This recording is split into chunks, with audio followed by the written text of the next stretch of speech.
Online class में एक बार फिर से आप सभी लोगों का हार्दिक स्वागत और अभिनंदन है। हम लोग म्यूटेशन के बारे में पढ़ रहे थे। फर्स्ट वीडियो में हमने म्यूटेशन का इंट्रोडक्शन पढ़ा। सेकंड वीडियो में हमने टाइप ऑफ म्यूटेशन में सबसे पहले जीन म्यूटेशन की बात की थी।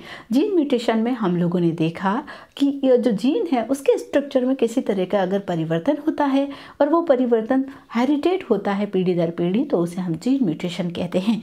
जीन म्यूटेशन का मतलब था changes in a single nucleotide, एक न्यूक्लियोटाइड में परिवर्तन होना, उसे हमने जीन म्यूटेशन कहा था। दूसरा हमने frame shift mutation, gene mutation का टाइप ही फ्रेम शिफ्ट म्यूटेशन पढ़ा था। फ्रेम शिफ्ट म्यूटेशन में एडिशन और डिलीशन दो चीज़ों की हमने बात की थी। एडिशन का मतलब है किसी न्यूक्लियोटाइड का एडिट होना और डिलीशन का मतलब है न्यूक्लियोटाइड का डिलीट होना। जब किसी न्यूक्लियोटाइड का एडिशन या डिलीशन होता है तो पूरी जो सीक्वेंस है वो फ्रेम शिफ्ट, जो उसकी फ्रेम है वो क्या हो जाती है, शिफ्ट हो जाती है, चेंज हो जाती है। तो प्रोटीन के अंदर जो कोडिंग करने वाले अमीनो एसिड्स हैं वो अमीनो एसिड की कोडिंग चेंज हो जाना फ्रेम शिफ्ट म्यूटेशन कहलाया था। आज के वीडियो में हम क्रोमोसोम म्यूटेशन के बारे में पढ़ेंगे। क्रोमोसोमल म्यूटेशन क्या होता है, क्या इसके प्रकार हैं, उसकी डिटेल में स्टडी हम क्या यहाँ पर करेंगे। क्रोमोसोम म्यूटेशन, क्रोमोसोम जो म्यूटेशन है, क्रोमोसोम म्यूटेशन का मतलब है change in the structure and arrangement of chromosome. Chromosome की स्ट्रक्चर, क्रोमोसोम की संरचना और उसके आकार में जो परिवर्तन होता है उस परिवर्तन को हम क्रोमोसोम म्यूटेशन कहते हैं। क्रोमोसोम म्यूटेशन उन एजेंट्स जो म्यूटेशन को कॉज करते हैं उन्हें हम म्यूटाजेंस कहते हैं, उत्परिवर्तन जन कहते हैं। दो तरह के उत्परिवर्तन जन, तीन तरह के टाइप हैं जिससे क्रोमोसोम में म्यूटेशन हो सकता है। फर्स्ट है फिजिकल म्यूटाजेनेसिस। फिजिकल म्यूटाजेनेसिस का मतलब ये है कि फिजिकल जो म्यूटाजेनेसिस है, फिजिकल म्यूटाजेनेसिस का मतलब ये बीएससी पार्ट सेकंड के लिए है। यहाँ पर फिजिकल म्यूटाजेनेसिस का मतलब ये है कि physical agents like X-ray, gamma rays, UV rays. X rays, gamma rays जो होती है ये आयनिक रेज है और अल्ट्रावायलेट रेज अनआयनिक रेज हैं। यूवी जो रेज होती है वो अनआयनिक रेज है और एक्सरे और गामा रेज हैं वो क्या होती है, आयनिक रेज होती है। गामा रेज एक म्यूटाजन है, इसको म्यूटाजेनिक एजेंट्स कहते हैं। पादपों में मैंने हम लोगों को पहले भी बात की कि पादपों में जो म्यूटेशन उत्पन्न किए जाते हैं वो लाभदायक म्यूटेशन है जिन्हें हम उत्परिवर्तन जन ब्रीडिंग कहते हैं। म्यूटाजेनेसिस ब्रीडिंग जिसको कहते हैं, जिसके तहत हम कई तरह की फसलों का निर्माण करेंगे जो हाई प्रोडक्शन दे सकती है, वो कई तरह की फंगल बैक्टीरियल रेजिस्टेंस हो सकती है। तो वो जो फसलें उत्पादन कर रहे हैं वो हम एक्स रेज या गामा रेज ट्रीटमेंट से म्यूटेशन उत्पन्न कर रहे हैं। कई केमिकल हैं जो म्यूटाजेनेसिस की तरह काम करते हैं, जैसे नाइट्रस एसिड, स्पॉटेनियस का मतलब है कई बार क्या होता है कि जब सेल डिवीज़न होता है, सेल डिवीज़न के बाद दौरान अनइक्वल क्रॉसिंग या नॉन डिजक्शन ऑफ क्रोमोसोम या अनसेपरेशन ऑफ क्रोमोसोम, जब सही ढंग से सेपरेशन नहीं हो पाता है तो उस टाइम म्यूटेशन क्रिएट होने की संभावना रहती है। क्रोमोसोमल म्यूटेशन के कई प्रकार हैं। एक स्ट्रक्चर में चेंज, एक नंबर में चेंज। मेजर रूप से अगर हम क्रोमोसोम म्यूटेशन की बात करेंगे तो पहला है उसकी संरचना में परिवर्तन, डिलीशन, एडिशन, इन्वर्जन और ट्रांसलोकेशन की वजह से क्रोमोसोम की संरचना में कोई भी परिवर्तन होता है तो वो स्ट्रक्चर चेंज कहलाएगा। और नंबर चेंज में मतलब क्रोमोसोम के नंबर में परिवर्तन होना, क्रोमोसोम के नंबर का लॉस होना या क्रोमोसोम के नंबर का इंक्रीज हो जाना, वो नंबर क्रोमोसोम के नंबर में जो परिवर्तन होगा वो क्रोमोसोमल नंबर म्यूटेशन उसको हम लोग कहेंगे। कॉजेज क्या है, क्या अबनॉर्मलिटीज़ हैं क्रोमोसोम म्यूटेशन में। पहला पॉलीप्लॉइडी। पॉलीप्लॉइडी का मतलब पॉली यानी अधिक, यानी कि क्रोमोसोम का नंबर अधिक हो जाता है। कैसे होता है अधिक, कि सेल डिवीज़न के दौरान एरर उत्पन्न हो जाता है जिससे क्रोमोसोम सेपरेशन नहीं हो पाता है। आप लोगों को सेल साइकिल आपने पढ़ा है तो आपको मालूम होना चाहिए कि सेल साइकिल के दौरान हमने देखा एनाफेज स्टेज में, जब एनाफेज स्टेज आती है तो क्रोमोसोम का क्या होता है, सेपरेशन होता है। क्रोमोसोम का जब सेपरेशन होता है एनाफेज स्टेज में, कई बार क्या होगा कि इस एनाफेज स्टेज में क्रोमोसोम का सेपरेशन नहीं हो पाता है, प्रॉपर तरीके से क्रोमोसोम का सेपरेशन नहीं हो पाएगा। तो प्रॉपर तरीके से क्रोमोसोम का सेपरेशन नहीं होता तो अबनॉर्मलिटीज उत्पन्न हो जाती है, जिसमें क्रोमोसोम के नंबर इंक्रीज हो जाता है। इसे हम पॉलीप्लॉइडी कहते हैं। एन्यूप्लॉइडी नॉन डिजॉक्शन क्रोमोसोम, जिसके कारण या तो एक्स्ट्रा पार्ट जुड़ जाता है या एक्स्ट्रा पार्ट का लॉस हो जाता है। इस तरह से नॉन डिजॉक्शन में क्या होगा, यहाँ तो जो क्रोमोसोम है वहाँ पर एक्स्ट्रा पार्ट क्या हो जाएगा, एडिट हो जाएगा। यहाँ फिर एक्स्ट्रा पार्ट का क्या हो जाएगा, लॉस हो जाएगा। तो एडिशन या लॉस होना वो एन्यूप्लॉइडी है। डिलीशन यानी क्रोमोसोम का किसी भी हिस्से का टूटकर अलग हो जाना, वो डिलीशन कहलाता है। Translocation means non homologous chromosome के बीच में अब नॉर्मल रिकॉम्बिनेशन होने के कारण ट्रांसलोकेशन होता है।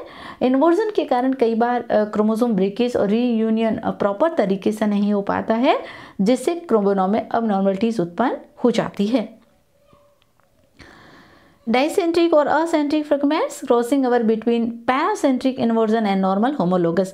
जब पैरासेंट्रिक इन्वर्जन जो सेंट्रोमियर जब पैरासेंट्रिक होता है उस क्रोमोसोम में, और नॉर्मल क्रोमोसोम में जब होमोलोगस रिकॉम्बिनेशन क्रॉसिंग ओवर होती है तो इस तरह की कंडीशन उत्पन्न हो जाती है। Isochromosome division of centromere on wrong plan. जो सेंट्रोमियर है, जो क्रोमोसोम में सेंट्रोमियर होता है, उस सेंट्रोमियर का डिवीज़न, ये सेंट्रोमियर है जिससे क्रोमोसोम जुड़े रहते हैं। यहाँ से क्रोमोसोम जब सेपरेशन होता है तो यहाँ डिवीज़न जो होता है वो रॉन्ग प्लान में हो जाने के कारण आइसोक्रोमोसोम जैसी कंडीशन उत्पन्न हो जाती है। Ring chromosome loss of telomere and fusion of ends. Telomere का लॉस हो जाता है और जो अंतिम सिरे हैं उनमें फ्यूजन हो जाने के कारण रिंग क्रोमोसोम जैसी कंडीशन उत्पन्न हो जाती है। क्रोमोसोमल म्यूटेशन में दो तरह के म्यूटेशन की हम बात करेंगे। पहला स्ट्रक्चरल चेंज, दूसरा न्यूमेरिकल चेंज। स्ट्रक्चरल चेंज मैंने आप लोगों को बताया कि क्रोमोसोम की संरचना में किसी तरह का परिवर्तन होता है तो उसको हम स्ट्रक्चरल चेंज कहते हैं, और क्रोमोसोम के नंबर में किसी तरह का परिवर्तन होता है तो उसे न्यूमेरिकल चेंज कहा जाता है। स्ट्रक्चरल चेंज में हम डिलीशन, डुप्लीकेशन, ट्रांसलोकेशन और इन्वर्जन की बात करेंगे। न्यूमेरिकल चेंजेस में हम एन्यूप्लॉइडी और यूप्लॉइडी की बात करेंगे। वैसे तो आपके केवल स्ट्रक्चरल चेंज ही कोर्स में है, लेकिन चूँकि आप लोग प्लांट ब्रीडिंग पढ़ेंगे तो उसमें आप न्यूमेरिकल चेंजेस की भी बात करेंगे, तो मैं शॉर्ट में आपको इसके बारे में भी बताऊंगी। बहुत इंपॉर्टेंट टॉपिक है ये। सबसे पहले डिलीशन यानी कि क्रोमोसोम के किसी हिस्से का टूटकर अलग हो जाना डिलीशन कहलाता है। इसके दौरान डिलीशन जब होता है तो कब होता है, क्रॉसिंग ओवर में। मियोसिस के दौरान अबनॉर्मलिटी, होमोलोगस क्रॉसिंग ओवर होता है तब क्रोमोसोम में अबनॉर्मलिटीज उत्पन्न हो जाती है, जिससे क्रोमोसोम का एक हिस्सा डिलीटेड होकर दूसरे हिस्से के साथ या तो एडिटेट हो जाता है या नष्ट हो जाता है। जैसे ये ओरिजिनल क्रोमोसोम की ये सीक्वेंस है ABCDEF। जब डिलीशन होता है तो देखिए आप लोग यहाँ पर बी पार्ट यहाँ पे डिलीट हो गया है, तो हमारे पास जो अब नॉर्मल क्रोमोसोम आया है जिसकी सीक्वेंस क्या है ACDE, यानी यहाँ पर किसका लॉस हो गया है, बी सेगमेंट का। तो क्रोमोसोम के किसी सेगमेंट का लॉस होना क्या कहलाएगा, डिलीशन कहलाता है। डुप्लीकेशन यानी एडिशन हो जाना, किसी एक्स्ट्रा भाग का जुड़ना, एडिट होना, क्रोमोसोम के किसी एक्स्ट्रा पार्ट का जुड़ना एडिशन कहलाता है। ये क्रॉसिंग ओवर के दौरान मियोसिस में जब मिस एलिगेंट होमोलोगस क्रोमोसोम के दौरान इस तरह की घटना होती है, क्रोमोसोम का कोई एक्स्ट्रा पार्ट आकर यहाँ एडिट हो जाता है, जुड़ जाता है, जिसे डुप्लीकेशन कहते हैं। जैसे यहाँ पर आप लोग देख रहे हैं क्रोमोसोम का नंबर जो है वो सीक्वेंस है ABCDE, लेकिन डुप्लीकेशन हो जाने के कारण एक एक्स्ट्रा सेगमेंट बी आकर यहाँ जुड़ गया है ना। तो एक्स्ट्रा सेगमेंट का क्रोमोसोम का जुड़ना क्या कहलाएगा, डुप्लीकेट कहलाएगा। ट्रांसलोकेशन यानी कि क्रोमोसोम का ट्रांसलोकेशन, होमोलोगस के जब रीअरेंजमेंट होता है नॉन होमोलोगस क्रोमोसोम के बीच में, तब ट्रांसलोकेशन होता है। एक क्रोमोसोम का हिस्सा टूटकर दूसरे क्रोमोसोम के साथ जुड़, जैसे ये वाला हिस्सा टूटकर क्या हो गया, इसके साथ जुड़ गया, तो यहाँ पर इस हिस्से का क्या हो गया, लॉस, और यहाँ पर क्या हो गया, एडिशन। तो जो क्रोमोसोम के खंड है उनका स्थान परिवर्तन होना वो क्या कहलाएगा, आपका ट्रांसलोकेशन कहलाता है। इस तरह से आप लोग देख रहे हैं ट्रांसलोकेशन में एक्स्ट्रा फ्रेगमेंट जो है वो अलग पोजीशन पर मूव कर जाता है। यहाँ पर आप लोग देखिए कि ये वाला ग्रीन हिस्सा यहाँ से जुड़ गया है और इसका ब्लू वाला हिस्सा यहाँ पर आकर जुड़ गया है। तो ये क्या कहलाएगा? ट्रांसलोकेशन इसको हम लोग कहेंगे। ये ट्रांसलोकेशन हो रहा है, रीअरेंजमेंट हो जाता है क्रोमोसोम में, जिसे ट्रांसलोकेशन कहा जाता है। तो ये वाला पार्ट क्या है? ट्रांसलोकेटेड हो जाता है, जिससे यहाँ पर सेगमेंट में कमी हो गई और यहाँ पर क्या हो गई? बढ़ोतरी हो गई है। तो इसको हम ट्रांसलोकेशन कहेंगे। इन्वर्सन का मतलब ये होता है कि जब क्रोमोसोम रीअरेंजमेंट होता है तो कहीं पर कट अगर लग गया क्रोमोसोम में तो वो 180 डिग्री पर रोटेट हो जाता है। यहाँ पर आप देख रहे हैं ना, क्रॉसिंग ओवर के दौरान 180 डिग्री पर रोटेशन होने के कारण सीक्वेंस में परिवर्तन हो जाता है। इसमें खंड में कमियाँ ज़्यादा नहीं होता है, लेकिन सीक्वेंस में रीअरेंजमेंट हो जाने के कारण यहाँ पर क्या हो जाता है? इन्वर्सन हो जाता है। इस तरह से देखें आप लोग, जैसे ये यहाँ पर ABCDEF है, तो ये 180 डिग्री पर इसका रोटेशन हो जाता है, जिस सेगमेंट में B की जगह क्या हो गया? E और A की जगह क्या आ गया? B। तो 180 डिग्री पर रोटेशन होने के कारण ये परिवर्तन हो जाता है, जिसे हम इन्वर्सन कहते हैं। जो सीक्वेंस है क्रोमोसोम की वो यहाँ पर क्या हो जाती है? परिवर्तित हो जाती है। तो इस कारण कि क्रोमोसोम का कोई खंड यहाँ तो जुड़ जाए, या किसी खंड का डिलीशन हो जाए, या कोई खंड ट्रांसलोकेट हो जाए एक स्थान से दूसरे स्थान पर, या किसी खंड का इन्वर्जन हो जाए, तो ये जो स्ट्रक्चर में जो परिवर्तन हो रहा है वो स्ट्रक्चरल म्यूटेशन कहलाता है। यहाँ आप देख रहे हैं कैसे 180 डिग्री पर रोटेशन हो रहा है। ये नॉर्मल क्रोमोसोम है, ये कॉइलिंग हुई, यहाँ पर ये निक हो जाता है। निक होने के बाद ये 180 डिग्री पर रोटेशन होकर यहाँ पर E और B की में स्थान, यहाँ B की जगह E और E की जगह B, 180 डिग्री पर रोटेशन होने के कारण इनकी सीक्वेंस में परिवर्तन हो जाता है। इसे हम इन्वर्जन कहते हैं। पॉइंट म्यूटेशन और क्रोमोसोम म्यूटेशन में क्या अंतर है? पॉइंट म्यूटेशन केवल एक सिंगल न्यूक्लियोटाइड में होता है। क्रोमोसोम म्यूटेशन में किसी खंड का यहाँ तो लॉस हो जाता है, या कोई खंड एडिशन हो जाता है, यहाँ पर सीक्वेंस ट्रांसलोकेशन होता है, या फिर जो है वो इन्वर्सन हो जाता है, 180 डिग्री पर सीक्वेंस का रोटेशन हो जाता है। पॉइंट म्यूटेशन दो चीज़ें होती है, बेस पेयर सब्स्टिट्यूशन हो सकता है या फ्रेम शिफ्ट म्यूटेशन हो सकता है, और इसमें नॉन डिजक्शन यानी क्रोमोसोम सही ढंग से सेपरेट नहीं हो पाते हैं। क्रोमोसोम ब्रेकिंग हो जाता है, जैसे डिलीशन हो सकता है, डुप्लीकेशन हो सकता है, इन्वर्जन हो सकता है, यहाँ पे ट्रांसलोकेशन हो सकता है। कई बार हम लोगों ने पहले भी पढ़ा कि जब क्रोमोसोम में म्यूटेशन होता है तो म्यूटेशन लीथल होते हैं, और वो कई बार पीढ़ी दर पीढ़ी इनहेरिटेड होते हैं डिसऑर्डर के रूप में। तो क्रोमोसोम में म्यूटेशन के कारण कई डिसऑर्डर उत्पन्न हो जाते हैं जो जेनेटिकली डिजीज होती है।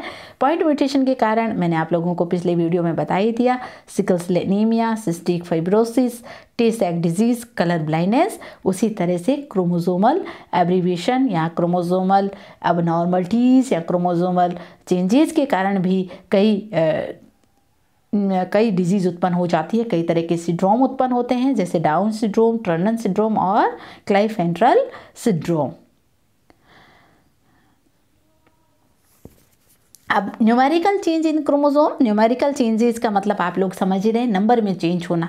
दो तरह की चीज़ें हमने क्रोमोसोम नंबर में, एक स्ट्रक्चरल चेंज और एक न्यूमेरिकल चेंज। स्ट्रक्चरल चेंज होता है क्रोमोसोम में, वो ह्यूमन बीइंग में हो सकता है। ज़्यादातर ह्यूमन बीइंग में इस तरह की चीज़ हमें देखने को मिलती है जब क्रोमोसोम में स्ट्रक्चरल चेंज होता है। और जो क्रोमोसोम जो न्यूमेरिकल चेंज जो है और जो पॉलीप्लॉइडी जो होती है वो प्लांट्स में देखने को मिलेगी। न्यूमेरिकल चेंज में यानी नंबर चेंज हो रहा है, ये खासकर ह्यूमन बीइंग में हो सकती है डिजीज़, और एनयूप्लॉइडी ये प्लांट्स में देखने को हमें मिलेगी। यूप्लॉइडी और एनयूप्लॉइडी होता है। यूप्लॉइडी में addition of one basic set of chromosome, यहाँ पूरे सेट का एडिशन हो रहा है। यहाँ पर पूरा सेट का मतलब समझ रहे हैं ना, जैसे ये 2n है, कोई संख्या 2n है तो उसमें एडिशन होकर 3n, 4n, 5n, 6n यानी कि मोनोप्लॉइडी, डिप्लॉइडी, पॉलीप्लॉइडी, हेक्साप्लॉइडी, पेंटाप्लॉइडी, टेट्राप्लॉइडी, तो पूरा सेट क्रोमोसोम का यहाँ पर क्या हो रहा है? एडिशन हो रहा है। पूरे सेट का यहाँ एडिशन हो रहा है। इस तरह से ये जो क्रोमोसोम है, जैसे ये 2n है तो पूरे सेट का एडिशन इस तरह से पूरा सेट यहाँ एडिट हो रहा है तो ये 2n क्रोमोसोम है तो पूरे सेट। तो यहाँ पर ऐसे आप लोग इसको समझ सकते हैं कि मान लो ये क्रोमोसोम है 2n, हम मान रहे हैं ये क्रोमोसोम किसी प्लांट में 2n है, ठीक है। तो 3n यहाँ बिल्कुल हर एक के साथ एक पूरे सेट का क्या होगा, एडिशन। तो अब ये क्या हो गया 3n। तो जब एक पूरे सेट का क्रोमोसोम में एडिशन होता है तो वो यूप्लॉइडी कहलाता है। एनयूप्लॉइडी में एडिशन भी हो सकता है और डिलीशन भी हो सकता है। यहाँ पूरे सेट का एडिशन नहीं होगा, यहाँ सेगमेंट ऑफ क्रोमोसोम का एडिशन होगा। एक सिंगल सेगमेंट का यहाँ तो एडिशन होगा, यहाँ डिलीशन होगा। या एक से अधिक सेगमेंट का एडिशन होगा और एक से अधिक सेगमेंट का डिलीशन होगा। तो इसको हम एनयूप्लॉइडी कहेंगे। यूप्लॉइडी में डिप्लॉइड नॉर्मल नंबर है। पॉलीप्लॉइडी कंडीशन जैसे 3x है तो वो ट्राइप्लॉइडी, 4 है तो टेट्राप्लॉइडी, 5n है तो पेंटाप्लॉइडी और 6n है तो क्या कहलाएगा, हेक्साप्लॉइडी कहलाएगा। पौधों में पॉलीप्लॉइडी नॉर्मल कंडीशन है। हम जितनी भी प्लांट ब्रीडिंग के दौरान जितनी भी जो फसलें उत्पादित की जा रही है वो पॉलीप्लॉइडी। आप जो वीट काम में ले रहे हैं, आप जो गेहूं खा रहे हैं, ट्रिटिकम एस्टिवम, ये पॉलीप्लॉइडी हैं। यहाँ पर पॉलीप्लॉइडी में यहाँ जो पॉलीप्लॉइडी कंडीशन है 2n बराबर 42 नंबर ऑफ क्रोमोसोम होते हैं वीट में, तो वो एक ब्रीडिंग कंडीशन क्रिएट की गई है, लेकिन ये नेचुरल रूप से भी हो सकता है। एनयूप्लॉइडी में अगर यहाँ ध्यान से देखिएगा, एनयूप्लॉइडी का मतलब है कि सेगमेंट का लॉस होना या सेगमेंट का जुड़ना। या सेगमेंट या पूरा सेट क्रोमोसोम में परिवर्तन नहीं होगा, सेगमेंट्स में परिवर्तन हो सकता है। अगर एक सेगमेंट लॉस होता है तो मोनोसोमी है, अगर 2 सेगमेंट का लॉस होता है तो न्यूलिसोमी कहेंगे। हाइपरप्लॉइडी यानी एडिशन होगा। यहाँ पर अगर एक क्रोमोसोम का सेगमेंट ऐड होता है तो ट्राइसोमी, 2 ऐड होते हैं तो टेट्रासोमी उसको कहा जाता है। तो यहाँ पर आपको दोनों में क्लियर अंतर ध्यान में रखना है बच्चे कि अगर यहाँ पर पूरा सेट क्रोमोसोम का एडिशन हो रहा है तो यूप्लॉइडी है, पूरे सेट में किसी तरह का परिवर्तन हो रहा है तो यूप्लॉइडी है, और क्रोमोसोम के सेगमेंट में चेंज हो रहा है तो एनयूप्लॉइडी उसको हम लोग कहेंगे। एनयूप्लॉइडी और पॉलीप्लॉइडी। एनयूप्लॉइडी जो क्रोमोसोम है इसके अंदर क्यों होता है एनयूप्लॉइडी, नॉन डिसेक्शन के कारण, यानी जो क्रोमोसोम है वो क्रोमोसोम सही ढंग से सेपरेशन नहीं हो पाते हैं मियोसिस के बाद, इस कारण इसमें नॉन डिसेक्शन जैसी कंडीशन उत्पन्न होती है और एनयूप्लॉइडी क्रिएट होती है, जैसे मोनोसोमिक, ट्राइसोमिक। और यहाँ पर पॉलीप्लॉइडी में एक पूरा सेट जो है हैप्लॉइड सेट ऑफ क्रोमोसोम का यहाँ एडिशन होगा, और यहाँ एडिशन होने से ट्राइप्लॉइडी, टेट्राप्लॉइडी, पेंटाप्लॉइडी, हेक्साप्लॉइडी जैसे क्रोमोसोम, एक हैप्लॉइड सेट ऑफ क्रोमोसोम, यानी कि ये मान लो 2n है तो ये इसके साथ एक पूरा एडिशन हो गया, तो हैप्लॉइड सेट ऑफ क्रोमोसोम का यहाँ एडिशन होना पॉलीप्लॉइडी कहलाता है। जब न्यूमेरिकल चेंजेस ऑफ क्रोमोसोम होते हैं तो ह्यूमन बीइंग में, मानव में कई तरह के रोग उत्पन्न होते हैं। मैं कुछ इसलिए ये रोग आप लोगों को बता रही हूँ क्योंकि कंपटीशन के पॉइंट ऑफ व्यू से ये बहुत इंपॉर्टेंट है। डाउन सिंड्रोम में 47 नंबर ऑफ एक्स्ट्रा क्रोमोसोम हो जाते हैं, और कौन से क्रोमोसोम में, ऑटोनॉम 21 क्रोमोसोम में एडिशन यहाँ पर होता है। ट्राइसोमी का प्रकार है। टर्नर सिंड्रोम में एक लॉस हो जाता है एक्स क्रोमोसोम का, यह मोनोसोमी का उदाहरण है। क्लाइफेंटर सिंड्रोम में यहाँ 46 एक एडिशन होता है एक्स यहाँ पर क्रोमोसोम का। एडवर्ड सिंड्रोम नंबर ऑफ, ये ऑटोसोमल डिजीज़ है, ऑटोनोमस क्रोमोसोम है, 18 नंबर ऑफ क्रोमोसोम में यहाँ एडिशन होता है, 47 XX यहाँ होगा। पटाउ सिंड्रोम में नंबर 13 जो क्रोमोसोम है उसमें परिवर्तन होता है, यहाँ 47 होता है, यहाँ भी एक एडिशन होगा। क्राइडू चैट बहुत इंपॉर्टेंट है, डिलीशन हो जाता है। क्रोमोसोम नंबर 5 में एक जो उसकी आर्म है वो डिलीटेड हो जाती है। उसी तरह से पेडार-विली सिंड्रोम में भी क्रोमोसोम का डिलीशन हो जाता है। तो ये कुछ इंपॉर्टेंट यहाँ पर मैंने सिंड्रोम्स लिखे हैं जो ह्यूमन बीइंग में ये रोग क्रोमोसोम के एडिशन या डिलीशन के कारण उत्पन्न हो जाते हैं। ये सेक्स क्रोमोसोम में परिवर्तन के कारण हो सकता है या ऑटोसोम क्रोमोसोम में परिवर्तन के कारण हो सकता है। तो डिजीज जब पूछी जाती है तो आपको जैसे डाउन सिंड्रोम में यहाँ तो इसका नंबर ऑफ क्रोमोसोम आपसे पूछेंगे या कौन से क्रोमोसोम में परिवर्तन होने से है डाउन सिंड्रोम होता है, तो एडिशन होता है 21 एक जो ऑटोसोम क्रोमोसोम है उसमें एक्स्ट्रा क्रोमोसोम का एडिशन हो जाता है। तो क्रोमोसोम नंबर 46 की जगह कितने हो जाएंगे, 47 हो जाएंगे।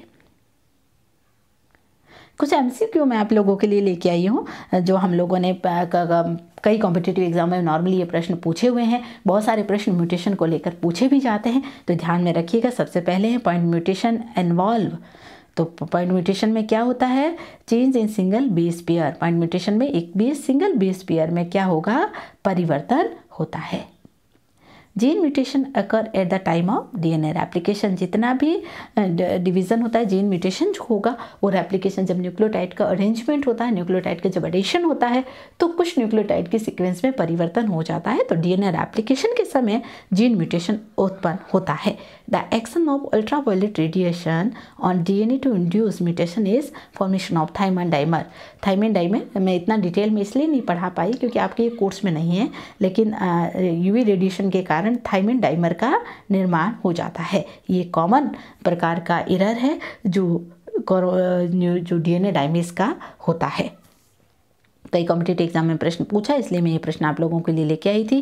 DNA damage and error in DNA cause due to mutation के कारण होता है। All the type of error during DNA replication and damage caused by exposure of radiation और कार्सिनोजिन लीड्स टू म्यूटेशन। या किसी रेडिएशन या जो कैंसर उत्पन्न करने वाले कार्सिनोजिनस कारक होते हैं उसके कारण म्यूटेशन उत्पन्न होता है और जो DNA में डैमेज या एरर उत्पन्न कर देता है। एडिशन और deletion of base cause which kind of mutation? Addition और डिलीशन। एडिशन और डिलीशन से क्या होगा? एडिशन और डिलीशन से क्या होता है? फ्रेम शिफ्ट म्यूटेशन होगा। फ्रेम शिफ्ट म्यूटेशन होने से जिस न्यूक्लियोटाइड में फ्रेम शिफ्ट म्यूटेशन हुआ है उसके आगे की रीडिंग पूरी चेंज हो जाता है। मैंने कल बताया ना आप लोग, न्यूक्लियोटाइड सीक्वेंस जो एलिन के लिए था तो वो ग्लाइसिन या कोई और अमीनो एसिड को कोड करने लग जाता है। तो जिस न्यूक्लियोटाइड में चेंज होगा उसके आगे की जो फ्रेम है उसमें परिवर्तन हो जाता है।